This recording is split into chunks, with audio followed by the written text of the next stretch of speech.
Guys हम लोग discuss करेंगे बॉम्ब साइक्लोन के बारे में। बॉम्ब साइक्लोन क्या है? तो हालांकि ये बॉम्ब साइक्लोन जो है ये सोशल मीडिया पे प्रचलित एक शॉर्ट वर्जन हम लोग को बॉम्बोजेनेसिस का देखने को मिलता है। मेन इसका जो वर्ड है, जो टेक्निकल टर्म है वो है बॉम्बोजेनेसिस, इस साइक्लोन का, इस चक्रवात का। तो यूनाइटेड स्टेट्स का ईस्ट कोस्ट पूरी तरह से तैयारी कर रहा है बॉम्ब साइक्लोन की, जिसे नॉर्थ ईस्टर के नाम से भी जाना जाता है। और मिड अटलांटिक पर ये उत्पन्न हुआ है, राइट। तो इसलिए ये यूनाइटेड स्टेट्स का ईस्ट कोस्ट जो है वो इस पर पूरी मतलब अपनी तैयारी जो है वो कर रहा है साइक्लोन से निपटने के लिए। तो ये क्या है गाइस, आप ये ध्यान में रखना फैक्ट कि ये एक मिड लैटिट्यूड साइक्लोन हम लोग को देखने को मिलता है। मध्य अक्षांशीय चक्रवात है ये, मिड लैटिट्यूड का साइक्लोन है, ये याद रखना आप। इसके सेंटर पर लो प्रेशर हमें देखने को मिलता है। इसमें खराब मौसम और बर्फीले तूफान से लेकर तेज आंधी और भारी वर्षा तक मौसम से संबंधित कई रूप देखने को मिलते हैं। जब भी ये साइक्लोन आता है तब मौसम बहुत खराब हो जाता है, बर्फीले तूफान होने लगते हैं, तेज आंधी होने लगती है, बहुत तेज वर्षा तक होने लगती है, राइट। तो ये बॉम्ब साइक्लोन तब आता है जब एटमॉस्फेरिक प्रेशर जो है वो कम हो जाता है, लो हो जाता है एटमॉस्फेरिक प्रेशर 24 मिली बार के नीचे हम लोग को 24 घंटे के दौरान देखने को मिलता है। और आपको एक फैक्ट मैं आपको बता दूं कि जब भी लोअर प्रेशर होगा उतना ही स्ट्रॉन्ग जो हम लोग को देखने को मिलते हैं, उतने ही जो तूफान जो होते हैं वो और स्ट्रॉन्ग होते हैं। तो लो प्रेशर पर तूफान जो है वो स्ट्रॉन्ग होते हैं। तो ये कब बनता है? जब एटमॉस्फेरिक प्रेशर जो होता है वो लो होता है, कम होता है काफी तेजी से, उस दौरान ये बॉम्ब साइक्लोन बनता है। तो ये बॉम्ब साइक्लोन जो है वो हुरिकेन से कैसे अलग है, तो इसकी लोकेशन बस ध्यान में रखो आप। ये मिड लैटिट्यूड पर बनता है बॉम्ब साइक्लोन, और इवन वार्म और कोल्ड एयर्स यानी कि गर्म और ठंडी हवा जब जिस जगह पर आपस में आकर मिलती है, कोलाइड होती है, वहां पर ये बनता है। और जनरली साइक्लोन्स की बात करें हम लोग, हुरिकेन्स वगैरह की बात करें, तो ये कहां पर बनते हैं? ये जनरली समुद्र पर बनते हैं, राइट, सी वाटर पर हम लोग को देखने को मिलते हैं। बट इस केस में ऐसा नहीं है। ये जो बॉम्ब साइक्लोन है ये मिड लैटिट्यूड, ऊपर लैंड वाले एरिया के पास भी जो है ये बनता है, राइट। जहां और इवन कोल्ड एयर्स की भी हम बात करें, हालांकि कोल्ड एयर जो है वो हुरिकेन्स को वीक करती है, बट बॉम्ब साइक्लोन जो है वो कोल्ड एयर और वार्म एयर जिस जगह पर मिलती है, मतलब कि बॉम्ब साइक्लोन को के डेवलप होने के लिए कोल्ड एरिया एयर जो होती है वो भी सपोर्ट करती है। तो ये वाली भी एक डिफरेंस आपको थोड़ा सा पता होना चाहिए हुरिकेन्स और बॉम्ब साइक्लोन्स के बीच में। बॉम्ब साइक्लोन जो है वो विंटर्स के दौरान भी हमें देखने को मिलता है, ठंडी के दौरान भी देखने को मिलता है। और आप ध्यान में रखना कि ये हायर लैटिट्यूड्स पर पाया जाता है बॉम्ब साइक्लोन्स, और हुरिकेन्स तो जनरली हम लोग को ट्रॉपिकल वाटर्स पर देखने को मिलते हैं। बॉम्ब साइक्लोन जो है वो north western Atlantic, north western Pacific और कभी कभी मेडिटेरेनियन सी तक भी हम लोग को देखने को मिलता है कि वहां पर भी डेवलप होता है। तो कुल मिलाकर मैं अगर इसको एंड करूं इस पर्टिकुलर टॉपिक को बॉम्ब साइक्लोन के, तो आपको बस ध्यान में रखना है कि एक प्रकार का चक्रवात ही है, और जो कि मिड लैटिट्यूड के क्षेत्र पर बनता है, उत्पन्न होता है, ठीक है। तो ये पॉइंट बस आपको थोड़ा सा ध्यान में रखना है बॉम्ब साइक्लोन से रिलेटेड। बहुत ही ज्यादा इंपॉर्टेंट ये टॉपिक है। हुरिकेन्स अक्सर प्रीलिम्स में पूछा जाता है। Easy to moderate question hurricane से रिलेटेड बनते हैं। देखिए हुरिकेन्स जो होते हैं वो काफी विशाल होते हैं, काफी लार्ज होते हैं, और ये घूमते हैं, राइट। इसकी रफ्तार भी काफी तेज होती है, 119 किलोमीटर प्रति घंटे की रफ्तार से ये चलते हैं। यानी कि इसकी विंड की जो स्पीड जो ये प्रोड्यूस करते हैं, यानी हवा जो इसमें हम लोग को देखने को मिलती है हुरिकेन्स के दौरान 119 किलोमीटर प्रति घंटे की। आप सोच सकते हैं कितनी तेज रफ्तार होगी विंड की, और इसी रफ्तार के कारण ये डिस्ट्रक्शन बहुत पहुंचाते हैं। जहां पर भी हुरिकेन हिट करता है वहां पर डिस्ट्रक्शन बहुत हम लोग को देखने को मिलता है। जो समुद्र का गर्म पानी जो होता है ना, वार्म वाटर, तो वहां पर ये इनका फॉर्मेशन होता है हुरिकेन्स का, राइट। अब देखिए कुछ चीजें ऐसी भी पूछ ली जा सकती हैं इसके स्ट्रक्चर से रिलेटेड कि सेंटर में जो है वो हुरिकेन्स के क्या होता है। तो याद रखिएगा आई, इसके सबसे सेंटर में जो चीज होती है, जो आपको सर्कल जो गोला दिखाई देना ना, गोला होल जो आपको दिखाई दे रहा है, दिस इज कॉल्ड आई, इसको आई कहते हैं। कभी कभी ऐसे क्वेश्चन डायरेक्ट आ जाते हैं कि आई क्या है, तो आई वो सेंटर में होल जो हम लोग को इस तूफान के देखने को मिलता है। यहां पर विंड जो होती है, हवा जो होती है वो काफी कम होती है। हवा कम क्यों होगी? क्योंकि ऑब्वियस सी बात है यहां पर मोड नहीं देखने को मिल रहा है हवा का। अब यहां पर इस तरफ आप देखिए तो इस तरफ कंटिन्यूअसली हवा आपको दिखाई दे रही है ना, तो इस तरफ तो हवा ज्यादा होगी, बीच में हवा नहीं होगी क्योंकि होल है ना, एक वैक्यूम टाइप का हम लोग को देखने को मिल रहा है। यहाँ पर हल्के फुल्के क्लाउड्स वगैरह होते हैं, कभी कभी थंडरस्टॉर्म यानी कि बिजली वगैरह भी चमक जाती है यहाँ पर। और ज़्यादातर हम लोग को देखने को मिलता है कि यहाँ पर स्काई जो होता है वो हल्का फुल्का क्लाउडी होता है या फिर क्लियर ही होता है, क्योंकि हॉलो है ना पूरा, यानी कि आप देख सकते हैं ऊपर इसके, यानी कि एक मतलब वैक्यूम टाइप का रहता है ये, ठीक है। यानी कि वहाँ पर कुछ नहीं होता ज़्यादा वैक्यूम, एग्जैक्टली वैक्यूम नहीं बोलेंगे, एकदम वैक्यूम नहीं है, वैक्यूम अलग चीज़ होती है जहाँ पर एयर वगैरह बिल्कुल भी नहीं होती। बट आपको समझाने के लिए कि एज कंपेरेटिवली यहाँ पर जो परिस्थिति होती है उसके अकॉर्डिंग यहाँ पर कुछ भी नहीं होता, ना के बराबर। यानी कि यहाँ पर अगर 5% है तो यहाँ पर 100% है, इस प्रकार से, समझ रहे हो। तो ये चीज़ यहाँ पर देखने को मिलती है। आई वॉल किसको कहते हैं, तो ये वाला जो लेयर होता है ना आई की, इसको आई वॉल कहते हैं, इसको आई वॉल कहा जाता है। इसको रिंग ऑफ थंडर स्टॉर्म्स भी कहा जाता है, क्योंकि यहाँ पर काफ़ी ज़्यादा बिजली वगैरह जो है वो कड़कती है, हम लोग को देखने को मिलती है। इसके अलावा जो तूफान जो होता है ये आई के अराउंड घूमता है, राइट। ये पूरा आई, ये बीच में सर्कल है ना, इसके अराउंड पूरा तूफान घूमता है, जैसे कि आप देख रहे हैं इस फोटो में भी, ठीक है। और ये तूफान की ऊपर से फोटो है, जैसे कि अगर आपने ये वाली फोटो देखी है तो इसके ऊपर से आप देखोगे तो ये वाला दृश्य आपको दिखाई देगा इस प्रकार का, ठीक है। तो इस अकॉर्डिंग हम लोग इसके स्ट्रक्चर को पढ़ रहे हैं, देख रहे हैं, समझ रहे हैं। इसके अलावा वॉल की अगर बात करें, जो मैं आपको बढ़ा रहा था वॉल, तो यहां पर हम लोग को देखने को मिलता है कि काफी विंड जो होती है स्ट्रांगेस्ट होती है। यहां पर तो आई पर तो बीच में कुछ नहीं है, तो इसलिए विंड यहां पर नहीं है, बट यहां पर विंड जो होती है वो सबसे स्ट्रांगेस्ट हम लोग को देखने को मिलती है, राइट। और यहां पर रेन, वर्षा भी काफी ज्यादा होती है। इसके अलावा रेन बैंड्स की बात करें तो ये क्लाउड्स वगैरह यहां पर बहुत ज्यादा हम लोग को देखने को मिलते हैं। ये वाला जो एरिया, ये जो पूरा एरिया आप देख रहे हो यहाँ पे, ये पूरा रेन बैंड्स हम लोग को देखने को मिल रहा है, ये पूरा एरिया। ये तो आउटर लेयर जो है वो आई की ये है, जिसको आई वॉल हम लोग बोलते हैं, और ये पूरा जो है वो रेन बैंड्स हम लोग को देखने को मिल रहा है। आप देख सकते हैं ये पूरा रेन बैंड है, ये वाला, ठीक है। यहाँ पर हम लोग को वर्षा देखने को मिलती है, नाम से समझ में आ रहा है, रेन बैंड्स, ठीक है। यहाँ पर काफ़ी ज़्यादा वर्षा होती है, क्लाउड्स वगैरह यहाँ पर बहुत ज़्यादा होते हैं, हम लोग को देखने को मिलते हैं, बिजली वगैरह हम लोग को देखने को मिलती है, टॉर्नेडोज वगैरह यहाँ पर हम लोग को बहुत देखने को मिलते हैं, टॉर्नेडोज, है ना, यानी कि भवंडर वगैरह काफ़ी ज़्यादा देखने को मिलते हैं। अब क्वेश्चन ये बन सकता है कि ये जो तूफान है ये हुरिकेन में कैसे कन्वर्ट हो जाता है, यानी कि एक छोटा हल्का फुल्का तूफान इतना भारी विशाल कैसे बन जाता है और उसकी स्पीड ऐसी कैसे तेज हो जाती है। तो सबसे पहली समझने की बात यह है कि तूफान ज़्यादातर कहाँ पर बनते हैं, ज़्यादातर क्या, ऑलमोस्ट सभी तूफान कहाँ पर बनते हैं। तो क्वेश्चन आ जाता है कि तूफान कहाँ पर बनते हैं, स्टॉर्म कहाँ पर फॉर्म होते हैं। तो आपका आंसर सिर्फ ये होना चाहिए, ट्रॉपिक ऑफ कैंसर से लेकर ट्रॉपिक ऑफ कैप्रिकॉर्न के बीच में, क्योंकि ये जो एरिया है इसको हम लोग ट्रॉपिकल जोन कहते हैं और यहीं पर ही तूफान बनते हैं। इसके पीछे का लॉजिक क्या है, सिंपल सा लॉजिक है, आपने एनसीईआरटी में पढ़ा होगा कि आपने वो पढ़ा ना एनसीईआरटी में कि जो सन जो होता है वो ट्रॉपिक ऑफ कैंसर और ट्रॉपिक ऑफ कैप्रिकॉर्न के बीच में ही ओवरहेड होता है। आपने वो समर सॉलिस्टिस, विंटर सॉलिस्टिस पढ़ा होगा कि जिस समय सन जो है वो इस एरिया से रिटर्न करता है। एक्चुअली में सन रिटर्न नहीं करता, क्योंकि हमारी धरती जो है वो सन के क्योंकि सन तो घूमेगा नहीं, सन एक ही जगह पर है, बट हमारी धरती जो है वो एक्सिस पर घूमती है अपने, राइट्स, यानी कि सन जो है, सूर्य जो है वो उसके चक्कर लगाती है इस प्रकार से। तो एक्सिस कुछ इस प्रकार की कि ये ऊपर नीचे जाती है, यानी कि ऊपर नीचे हमारे ये एक्सिस देखने को मिलता है। तो इसमें ऐसा लगता है कि सन जो है वो ऊपर नीचे हो रहा है, क्योंकि सन ईस्ट से निकलता है, वेस्ट पे जाके ढल जाता है, राइट। तो बट एग्जैक्टली सन तो जा नहीं रहा है, धरती घूम रही है, तो ये कंसेप्ट वैसा ही है। तो इसमें आप वो तो हालांकि बेसिक आपको पता होगा, बट फिर भी एक बेसिक अंडरस्टैंडिंग भी आप लोग को पता होनी चाहिए, उसके लिए मैंने रिवाइज करा दिया, ठीक है। तो ये समर सॉलिस्टिस, विंटर सॉलिस्टिस का आपको पता है कि पूरा कि यहीं पर ही, इस एरिया पर ही हम लोग को सन ओवरहेड देखने को मिलता है। अब जब यहाँ पर सन है तो सन क्या करेगा, पानी को गर्म करेगा, पानी को गर्म करेगा तो क्या होगा, इवेपोरेशन की प्रोसेस, और आपको पता है कि वहाँ पर बनते हैं क्लाउड्स।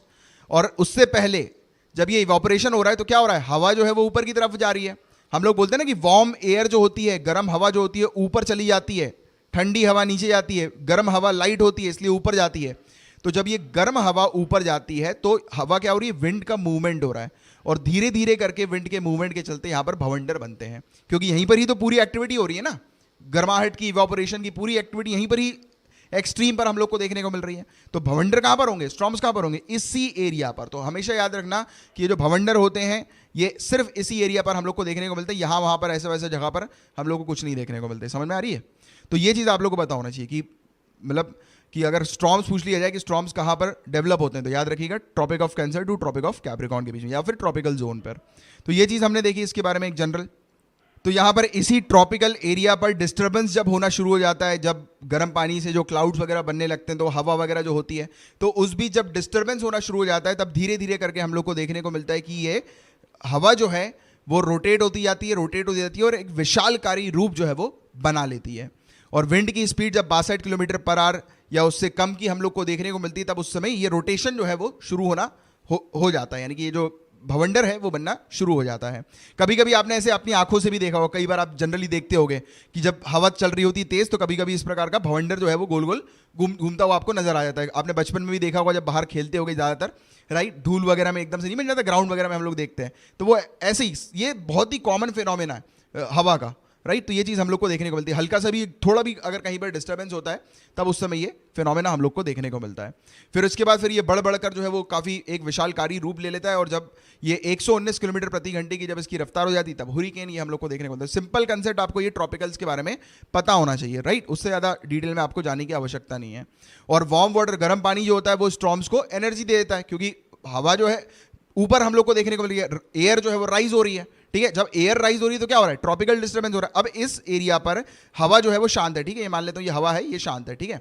अब यहां पर हमने देखा कि सूर्य के चलते पानी जो है वो, ये नीचे पानी है, गर्म हुआ, गर्म होने के चलते ये हवा जो शांत है ये क्या कर रहा है, पानी गर्म होकर ऊपर जा रही है विंड। तो यहां पर देखिए ये वाली जो विंड है, यहां पर ये शांत विंड है, तो ऑब्वियस ही बात है कि इसमें हलचल होना तो शुरू हो जाएगी। क्यों हलचल होना शुरू हो जाएगी, ये एनर्जी दे रहा है, ये वार्म वाटर इसको एनर्जी दे रहा है। तो यही चीज़ हम लोग को देखने को मिलती है, राइट। और इसके चलते, और ये एक और चीज़ आपको याद रखनी है, ये यूजुअली तब होता है जब वाटर का टेम्परेचर 79 डिग्री फ़ारेनहीट या 26 डिग्री सेल्सियस या उससे ज़्यादा का होना चाहिए, तभी हम लोग को ये हुरिकेन या स्टॉर्म वगैरह, विशालकारी स्टॉर्म जो है वो देखने को मिलते हैं, ठीक है। और थंडर स्टॉर्म जैसे चल रहा है, भवंडर जैसे चल रहा है, एक कंसेप्ट और समझो कि वो रुकेगा कब। तो देखो गाइस, ये बादल हैं, अब बादल जो है गाइस अपनी बारिश वापस नीचे कर देंगे, तो जो एनर्जी जो होगी उस थंडर स्टॉर्म के अंदर वो लूज हो जाएगी, राइट। क्योंकि बारिश के थ्रू, कंडेंसेशन के थ्रू एनर्जी तो चली गई ना, एनर्जी कब आ रही है, इवोपरेशन के थ्रू, राइट। बट कंडेंसेशन हुआ तो क्या हुआ, एनर्जी गई, तो थंडर स्टॉर्म रुक जाएगा। और ये अक्सर हम लोग को देखने को मिलता है कि यहाँ पर जैसे ही ये लैंड मास पर आते हैं तो वैसे ही इनकी एनर्जी जो है वो लूज होना शुरू होती है। और बताया जाता है कि कई बार थंडर स्टॉर्म, कई बार क्या, हर बार हम लोग को देखने को मिलता है कि थंडर स्टॉर्म जो होते हैं वर्षा लेकर आते हैं, बारिश लेकर आते हैं, ठीक है। तो ये वाली चीज़ भी होती है, और बट वो डिस्ट्रक्शन भी बहुत खतरनाक कर देते हैं। चलो एनीवेज, इसके बारे में एक चीज़ आपको बताऊँ। अब आओ एक बार रिवीजन कर लेते हैं कि ये हुरिकेन्स के बारे में, जैसे कि पूरी चीज़ अच्छे से दिमाग में बैठ गया है। तो देखो ये हुरिकेन जो है ये जाकर हिट कर रहा है टेक्सास पे, अभी ये हम लोग को देखने को मिला, इसने हिट किया था। और हुरिकेन्स इसी जगह पर बनते हैं, राइट। और देखो मैंने आपको बताया था ये ट्रॉपिक्स जो है, Tropic of Cancer, Tropic of Capricorn, उसके बीच पर जो है वो गर्माहट हम लोग को देखने को मिलती है, सूर्य की, जो कंसेप्ट मैंने आपको समझाया है ना। इसके बाद देखो पानी जो है वो गर्म होता है, पानी गर्म हो रहा है, पानी को जो है वो एनर्जी मिल रही है, ऊपर वाली एयर को गर्म कर रहा है। अब वो साइड से एयर जो ब्लो होती है, फिर उसके कारण से डिस्टर्बेंस जो है वो क्रिएट होना शुरू हो जाता है ना। ये जो है हवा जो आ रही है उस तरफ से, अफ्रीका की तरफ से, तो वो क्या करती है, डिस्टर्बेंस जो है वो क्रिएट करने लगती है। अब इस बीच क्या हुआ, पानी जो है वो इवापोरेट हो रहा है, पानी इवापोरेट होने से क्या होता है, क्लाउड्स वगैरह बनना शुरू हो जाते हैं। पानी एक तो ऊपर की तरफ जाता है क्योंकि गर्म पानी है, वो ऊपर राइज करता है, पानी राइज नहीं कर रहा है, नहीं कि पानी गर्म हो गया तो एयर मॉलिक्यूल्स जो है इवापोरेशन हम लोग को देखने को मिल रहा है, हवा जो है वो गर्म हवा ऊपर की तरफ गई। और आपने क्लाउड्स अलग अलग प्रकार के देखे होंगे, निम्बस क्लाउड और इस प्रकार के क्लाउड, तो इसी प्रकार का ये बड़ा सा क्लाउड जो है वो बन जाता है, राइट। स्ट्रक्चर उसका काफ़ी विशालकारी हो जाता है, राइट। और उसके बाद आपको देख रहे होंगे क्लाउड जब डेवलप होना शुरू होते हैं तो क्लाउड जो होते हैं वो रोटेट होने लगते हैं। ये देखो क्लाउड रोटेट हो रहा है। ये पॉज किया मैंने आपको क्या समझाया था कि ये वाला जो एरिया है रेन बैंड्स का एरिया है। अब आपको कंसेप्ट क्लियर हो रहा है, रेन बैंड क्यों बोलते हैं इसको, क्योंकि यहाँ पर क्लाउड्स रहते हैं। क्लियर है यहाँ तक बातें। अब आगे देखते हैं, अभी आपको आई भी दिखाई देगी, ये देखो ये आपको आई दिखाई दी बीच में, और ये होल जो आपको दिखाई दे रहा है वो आई है, उसके बगल वाला क्या है, आई वॉल है। और रेन बैंड्स आपने देखा मेरा, और स्ट्रक्चर से आपको क्लियर हो गया कि रेन बैंड्स जो होते हैं वो क्या करते हैं, हम लोग को देखने को मिलता है कि बारिश, वर्षा वहाँ पर काफ़ी ज़्यादा होती है, और इस प्रकार से जो है वो टॉर्नेडो डेवलप हो जाता है। और टॉर्नेडो देखो कितना विशालकारी होता है, 1000 माइल्स तक ब्रॉड हम लोग को देखने को मिलता है, और ऊंचाई में 10 माइल्स तक ये हम लोग को देखने को मिलता है। बहुत ही ज़्यादा विशालकारी होता है ये, और जाकर ये हिट कर देता है, और हिट करने के बाद बहुत बुरा डिस्ट्रक्शन वगैरह जो है वो क्रिएट कर देता है, हालत जो है वो खराब हो जाती है उस एरिया की जिस एरिया पर ये हिट करता है, ठीक है। क्लियर है, बुरी बात है, कंसेप्ट क्लियर हो गया यहाँ तक। अब देखो कुछ बेसिक चीज़ नासा की वेबसाइट से मिली है, जैसे इस एरिया पर जो ये भवंडर वगैरह आते हैं उसको हम लोग साइक्लोन्स बोलते हैं, इस एरिया पर टाइफून जो है वो कहा जाता है, इस एरिया पर होरिकेन्स हम लोग को देखने को मिलते हैं, इसको कहा जाता है, जो कि बहुत ही खतरनाक भयानक मोड़ जो है वो ले लेता है ना। तो ये चीज़ है। इंडिया में अभी साइक्लोन्स आए हुए थे, तो आपको साइक्लोन, होरिकेन, टाइफून इसके बारे में पता होना चाहिए। तो पहली कैटेगरी के अंदर जो हवा होती है वो 90 से 125 किलोमीटर प्रति घंटे की रफ्तार से हम लोग को देखने को मिलती है, जो स्ट्रॉन्गेस्ट जो होती है, और एवरेज जो होती है वो 63 टू 88। सेकंड कैटेगरी के अंदर 125 से 164 किलोमीटर प्रति घंटे की रफ्तार में देखने को मिलती है हवा। तीसरी कैटेगरी के अंदर 165 से 225 24। चौथी कैटेगरी की बात करें तो 225 से 279, और पांचवी कैटेगरी 279 किलोमीटर प्रति घंटे की रफ्तार से ज्यादा तेज की जो हम लोग को देखने को मिलती है, और जो एवरेज जो होती है वो 200 किलोमीटर प्रति घंटे की रफ्तार से देखने को मिलती है। इसके अलावा गाइस एक और इंपॉर्टेंट कॉन्सेप्ट को समझते हैं, तो इसमें मैं चाहूंगा कि आप भी इन्वॉल्व हुए, और मैं जो क्वेश्चन अभी आपसे पूछूंगा इसका आंसर आप नीचे कमेंट बॉक्स पर लिख कर बताएं।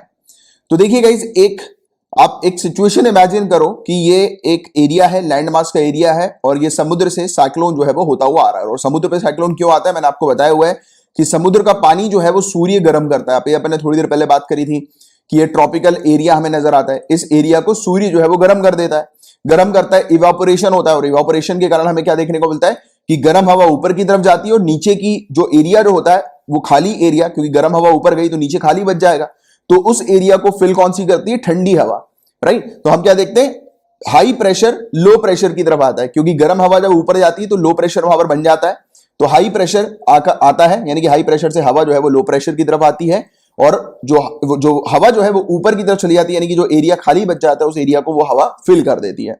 तो यही पूरी प्रक्रिया होती है जिसके कारण पूरा साइक्लोन जो है वो डेवलप होता है, जनरेट होता है, राइट। तो एक सिचुएशन में आपको बता रहा हूं कि जैसे कि ये जमीनी एरिया है, यहां पर समुद्र में ये साइक्लोन बन रहा है, और ये इस तरफ आकर हिट कर रहा है, ठीक है। अब हम देख रहे हैं कि एक साइक्लोन जो है वो ऐसे हिट कर रहा है, उसी के पीछे मतलब एक दो दिन के बाद या फिर कुछ घंटों के बाद जो है वो दूसरा साइक्लोन भी आ रहा है। तो आप मुझे बताएंगे कि पहला वाला साइक्लोन जो जमीन को हिट करेगा वो ज्यादा खतरनाक होगा या दूसरा वाला? नीचे कमेंट बॉक्स पर इसका आंसर लिखकर बताइए। और मुझे पता है कि आप में से काफी सारे लोगों ने बिल्कुल सही जवाब दिया होगा कि पहला वाला काफी ज्यादा डेंजरस होगा एज कंपेयर टू दूसरा वाला। क्यों? क्योंकि पूरे कंसेप्ट को फिर से रिकॉल करो, याद करो कि मैंने आपको क्या बताया था कि साइक्लोन को एनर्जी कहां से मिलती है, जब सूर्य क्या करता है, इस एरिया को, ट्रॉपिकल एरिया को, यानी कि यहां पे समुद्र के पानी को गर्म करता है। पानी को गर्म करेगा, इवापोरेशन होगा, इवापोरेशन होगा, हवा ऊपर की तरफ आएगी, हाई प्रेशर से हवा जो है वो लो प्रेशर की तरफ आएगी। तो ये हवा का जो मूवमेंट हो रहा है, इसके कारण क्या हो रहा है, पूरा जो साइक्लोन जो है वो जनरेट हो रहा है हवा के मूवमेंट के कारण। तो साइक्लोन ने क्या किया, पूरी गर्म हवा से एनर्जी ली, पूरी गर्म हवा को अपने अंदर समाया, और फिर वो जनरेट करना उसने शुरू कर दिया। तो ये तो इसने क्या किया, पूरी वहां की उस क्षेत्र की एनर्जी जो है वो अपने पास रख ली इसने, राइट। तो ये किया इसने। दूसरी चीज, ये एक और चीज ये करता है, क्योंकि देखो साइक्लोन्स का, यानी कि इस प्रकार के जो भवंडर होते हैं, तूफान होते हैं, उसका मूवमेंट आप जानते हो, गोल गोल ऐसे घूमते हैं ये। जब ये गोल गोल घूमते हैं तो ये क्या करते हैं, ये नीचे जो पानी जो होता है ना उसको भी शिफ्ट कर देते हैं, ठंडे पानी को शिफ्ट कर, सॉरी गर्म पानी को शिफ्ट कर देते हैं, ठंडे पानी को गर्म पानी की जगह जो है वो ले आते हैं। कैसे ले आते हैं, जैसे कि आप बाल्टी में अपना पानी, हाथ जो है वो गोल गोल घुमाना, राइट। तो आप क्या देखोगे कि जब आप हाथ गोल गोल घुमाओगे तो ऊपर वाला जो पानी जो होगा वो धीरे से आप नोटिस करना कि वो उसका मूवमेंट होगा, राइट। जब आप हाथ गोल गोल घुमाओगे तो पानी क्या हो रहा है, मूव हो रहा है। तो ये क्या करता है, ये इस प्रकार से गोल गोल घुमाता है, तो ये दो चीजें करता है, ये सी सरफेस का जो पानी होता है ना उसको शिफ्ट कर देता है। और मैंने आपको क्या बताया कि सी सरफेस का जो पानी होता है वो गर्म रहता है, सूर्य उसको गर्म करता है। तो जब ये गर्म पानी को शिफ्ट कर देता है तब क्या होता है कि गर्म पानी जो है वो दूसरी तरफ जाने लगता है, और जब गर्म पानी का मूवमेंट होता है तो नीचे वाला जो पानी होता है, ठंडा पानी, ये इसके ऊपर की तरफ आ जाता है, तो गर्म पानी की जगह ठंडा पानी ले लेता है, राइट। और वैसे ही अगर दूसरे टाइप का जो साइक्लोन होता है, क्योंकि साइक्लोन्स के भी दो और प्रकार होते हैं, क्लॉकवाइज और एंटी क्लॉकवाइज, उसको भी मैं अभी आपको समझाऊंगा। तो दूसरा जो साइक्लोन होता है ये भी क्या करता है, मतलब मेन कंसेप्ट ये है कि ये समुद्र के पानी जो होता है, गर्म पानी जो होता है उसको शिफ्ट कर देता है।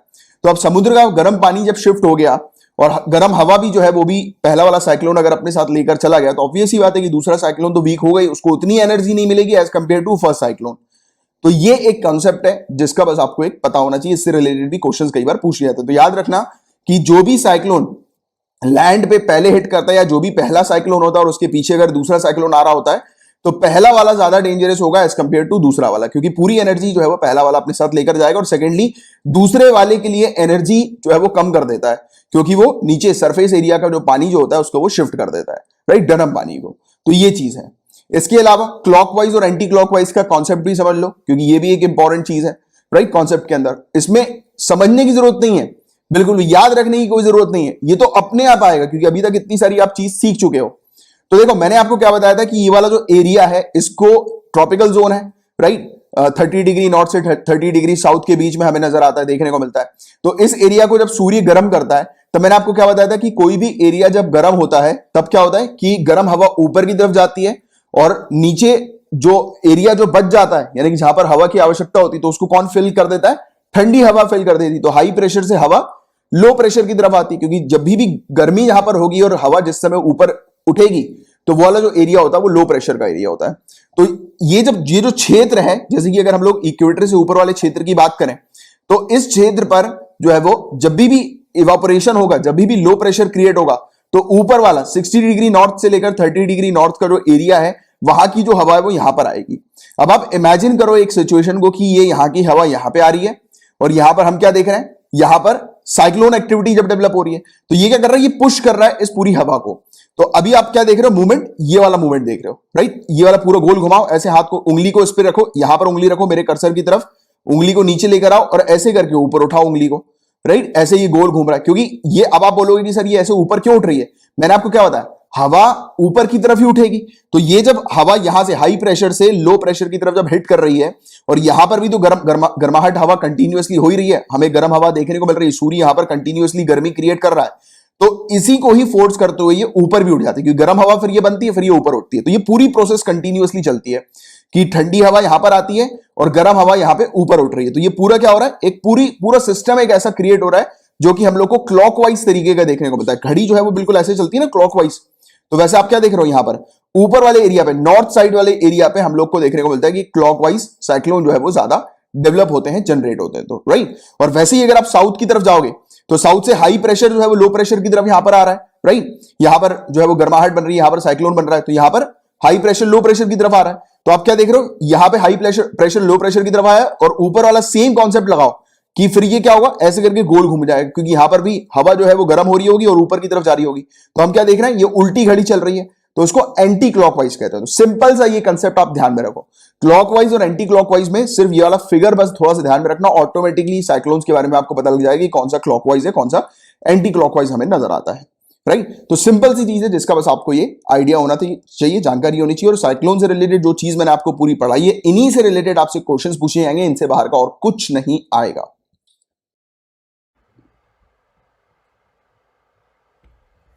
तो बॉम्ब साइक्लोन से रिलेटेड आपको प्रॉपर पूरी अंडरस्टैंडिंग है, राइट, कि बॉम्ब साइक्लोन जो है वो क्या होते हैं। इसके अलावा एक और बॉम्ब साइक्लोन अभी रिसेंटली हम लोग को वेस्ट ऑफ आयरलैंड और यूके पर देखने को मिला है। वायलेंट है, हरिकेन विंड्स हम लोग को देखने को मिल रही है और काफ़ी मेजर वेव्स जो है वो चल रही है, राइट। तो इसको लेकर बॉम्ब साइक्लोन का एक टॉपिक हम लोग को न्यूज़ में देखने को मिला था। बट मैं आपको पोलार वॉर्टेक्स के बारे में भी थोड़ा सा एक्सप्लेन करना चाहता हूँ। तो पोलार वॉर्टेक्स जो है वो क्या है, ये हम लोग को लो प्रेशर का एक घूमता हुआ कोन नजर आता है। लो प्रेशर का मतलब वही तूफान है, ये लो प्रेशर का हम लोग को देखने को मिलता है। कहां पर होता है पोलार वॉर्टेक्स, तो नाम से समझ में आ रहा है पोलार, तो पोल वाले एरिया पर हमें देखने को मिलता है। यहां पर आपको एक चीज और ध्यान में रखनी है, विंटर मंथ, तो ये होता है सबसे ज्यादा स्ट्रॉन्ग विंटर के समय पर, राइट, जिस समय जो टेम्परेचर लेवल जो है वो बढ़ता हुआ हम लोग को नजर आता है। कहां पर, पोलार क्षेत्र और मिड लैटिट्यूड्स के बीच में। तो पोलार एरिया और मिड लैटिट्यूड के बीच में जब टेम्परेचर लेवल इंक्रीज होने लगता है विंटर मंथ्स के दौरान, विंटर मंथ के दौरान जनरली हम लोग देखते हैं कि विंटर मंथ्स में टेम्परेचर लेवल डिक्रीज होता है, बट उसके विपरीत जब टेम्परेचर लेवल इंक्रीज होता है तो उस समय ये भवंडर, ये तूफान जो है वो बनता है पोलार एरियाज में। तो पोलार वोर्टेक्स पोलार एरियाज का, पोल एरियाज का हम लोग को देखने को मिलता है। वहां पर लो प्रेशर क्रिएट होता है, और लो प्रेशर कहां पर क्रिएट होगा, तो मतलब नॉर्मल सा ज्योग्राफी की चीज है जिसके बारे में आपने पढ़ा भी होगा कि जब भी जहां पर भी गर्मी होती है, राइट, तब इवेपोरेशन होता है, और जहां पर इवेपोरेशन होता है तो वहां पर क्या होता है, वैक्यूम हो जाता है, और जब वैक्यूम होता है तो that is called low pressure, right. Geography को भी बहुत सिंपल तरीके से कॉन्सेप्ट के तहत जो है वो पढ़ो कि गर्मी हुई, राइट, गर्मी हुई, इवेपोरेशन हम लोग को देखने को मिल रहा है, इस तरीके से समझो, इवेपोरेशन हमें देखने को मिल रहा है, और जहां पर इवेपोरेशन हुआ वहां पर वैक्यूम हो गया, वहां पर हवा जो है ऊपर की तरफ चली गई, नीचे लो प्रेशर बन गया, और विंड जो है वो हाई प्रेशर से लो प्रेशर की तरफ आती है उस वैक्यूम को फुलफिल करने के लिए। अब जब यहां पर बताया जा रहा है कि लो प्रेशर बन रहा है पोल्स पर, तो कहीं ना कहीं ये डायरेक्ट किससे रिलेटेड है, टेम्परेचर के इंक्रीज से रिलेटेड है कि नहीं, कनेक्ट कर पा रहे हो चीजों को, कहीं ना कहीं एक टेम्परेचर इंक्रीज से रिलेटेड है। तो दूसरा पॉइंट क्या आएगा, पोल पर लो प्रेशर बना, पहला पॉइंट याद रखना। अब जब लो प्रेशर बनेगा तो टेम्परेचर इंक्रीज होगा, कहा, किस क्षेत्र पर टेम्परेचर इंक्रीज हो रहा है, तो पोलार एरिया। तो मिड लैटिट्यूड से लेकर पोलार क्षेत्र के बीच में हम लोग को देखने को मिल रहा है कि ये टेम्परेचर लेवल हल्का सा इंक्रीज हो जाता है विंटर के महीनों में। और पोलार वॉर्टेक्स जो है वो हम लोग को देखने को मिलता है कि ये घूमता है स्ट्रेटोस्फीयर में। स्ट्रेटोस्फीयर आपको पता होगा कि हमारा जो पूरा एटमॉस्फेयर हम लोग को देखने को मिलता है उसकी वेरियस लेयर्स हम लोग को देखने को मिलती है। आपने पढ़ा होगा टोपोस्फीयर, स्ट्रेटोस्फीयर, इन सब के बारे में ज्योग्राफी के अंदर। और usually it forms a wall that protects the mid latitudes from cold Arctic air, यानी कि आर्टिक सर्कल जो हम लोग को देखने को मिलती है बिल्कुल पोलार एरियाज पर एंड पर, तो वहां से जो हवा आती है तो उसको प्रोटेक्ट करने के पर्पस के लिए ये एक वॉल जो है वो बनती है। ये एक वॉल हम लोग को देखने को मिलती है, एक मोटी सी दीवार टाइप की हम लोग को देखने को मिलती है जो कि प्रोटेक्ट करती है मिड लैटिट्यूड से आने वाली ठंडी हवा को, राइट, यानी कि मिड लैटिट्यूड को प्रोटेक्ट करती है कोल्ड आर्टिक क्षेत्र से आने वाली ठंडी हवा से। और जब भी वॉर्टेक्स वीक होता है, कमजोर होता है, तो स्ट्रेटोस्फीयर गर्म हो जाता है, राइट, वार्म्स हो जाता है। और इस चीज को सडन स्ट्रेटोस्फेरिक वार्मिंग भी कहा जाता है, सडन स्ट्रेटोस्फेरिक वार्मिंग। और वार्मिंग क्या करता है, पोलार वॉर्टेक्स को वीक करता है, और जैसे ही पोलार वॉर्टेक्स वीक होता है तो इसकी लोकेशन थोड़ी सी चेंज होती है, ये पोल के सदर्न एरिया पर जो है वो आती है। और कई बार ऐसा भी देखा गया है कि पोलार वॉर्टेक्स होता है, यानी कि जो दीवार हम लोग को देखने को मिलती है, दो पार्ट्स में डिवाइड भी हो जाती है।